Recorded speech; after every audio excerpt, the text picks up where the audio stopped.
Welcome to The Explainer, where we break down big ideas. And today, we've got a really big one. It's a frustrating one, honestly. Have you ever had one of those moments where your best intentions just completely blow up in your face? Where something you think is totally normal, like saying thank you, suddenly gets treated like spam?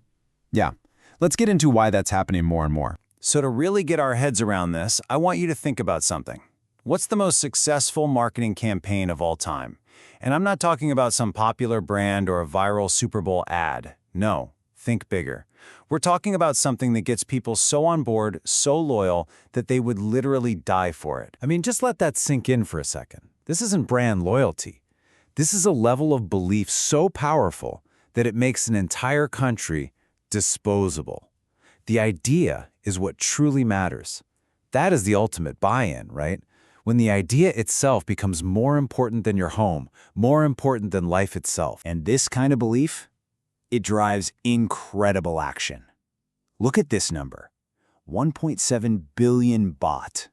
That's the amount of money that moved through one single temple in Thailand in just 1 week. And here's the thing, there's no product, there are no price tags. It's all driven by pure faith. People will sit in insane traffic, spend their money freely, all because they believe it'll lead to a better future. That's the power we're talking about. Okay, so belief is a massive, massive force. We get it. But let's pull back from these huge life or death examples and bring it right down to our everyday world. What happens when these deeply held, often invisible belief systems slam into each other? You know, at the office, in a simple group chat, or when a company tries to launch something new. Well, the results can be pretty confusing. Let's see this in action. I've got a couple of real-world stories for you where perfectly good intentions just went completely sideways. It's fascinating, really. All right, so picture this. There's a university professor, right? She has a group chat with 200 students. She's in there every day sharing helpful articles and news. Now, from her point of view, the polite thing to do is say thank you. It's just basic manners. But for the students, imagine your phone buzzing 200 times with a thank you notification. It's a nightmare. It's not polite, it's spam that's burying the important info. So the professor feels totally unappreciated and scolds the whole group for being rude. The students, trying to be good students, immediately try to fix it. They flood the chat with thank you. But now that's not good enough. She wants the formal version, Kop pra kun. So what do? They just copy and paste that over and over again. The notification storm gets even worse, and now everyone is just angry and frustrated. Okay, now let's switch gears to the corporate world. A big food company, Betagro. They do something they think is great. New sausage packaging that uses 40% less plastic. A huge win for the environment, right? They're super proud. They go to present this great news to a bunch of marketing students, and the reaction is just anger. The first thing they ask is, wait, if you used less plastic, why didn't you give us a discount? And it doesn't stop there. Betagro tries again. This time, they stop using famous celebrities and feature a diverse cast of real people in their ads to celebrate equality. Another slam dunk, you'd think. Nope. The students just dismiss it as rainbow washing, a cynical trick. They said only an old wannabe brand would think showing diversity is some big special announcement. For them, it should just be normal. So let's recap. A polite thank you is seen as rude. An eco-friendly product is a ripoff. A celebration of diversity is a desperate marketing ploy. You see the pattern here? These aren't just small disagreements. The exact same action is being interpreted as its polar opposite. Good becomes bad. How is that even possible? What is going on? Well, the answer is what we're calling the new lens problem. And this right here is the diagnosis for all the communication chaos we're all feeling. It explains why it feels like we just can't see eye to eye anymore. And here's the core of it. We're not just disagreeing on the facts. We're processing those facts through entirely different operating systems.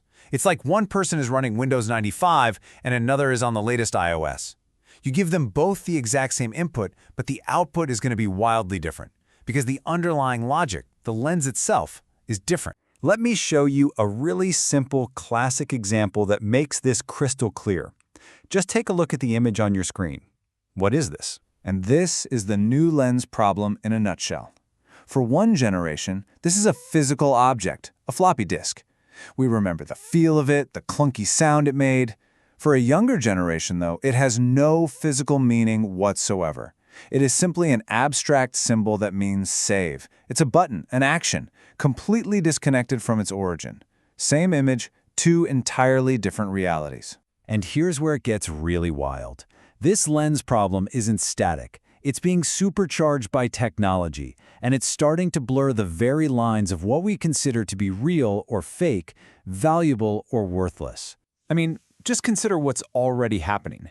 AI now lets you have conversations with a digital version of a loved one who's passed away. Is that a real connection? An AI doctor, built with the knowledge of a top physician, can give you medical advice. Is that a real consultation? And for a lot of kids today, if they haven't met you in the game Roblox first, they don't consider you an acquaintance in the real world. The digital has become the primary reality. This shift in reality creates a massive shift in what we value. A line of pants themed after the Korat cat, a local Thai product, recently generated over 100 million baht. That's an incredible success story for a local business. But where did most of that money actually come from? Almost all of it came from the video game Free Fire. Players spent real money to buy digital versions of these pants for their in-game avatars. All the old business advice, don't make too much inventory, is meaningless when your product is just digital code. The lens for what counts as a real product and real value has completely changed. So we're faced with a world where we can't agree on what's polite, what's valuable, or even what's real. How on earth do we communicate and collaborate effectively? Well, the solution isn't to prove that your lens is the right one. The key skill for navigating the future is developing a lens-shifting ability.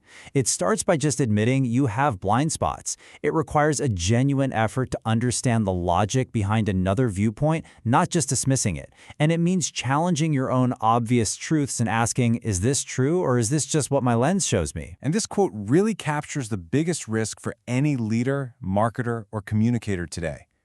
It's not about making a mistake you can see and correct.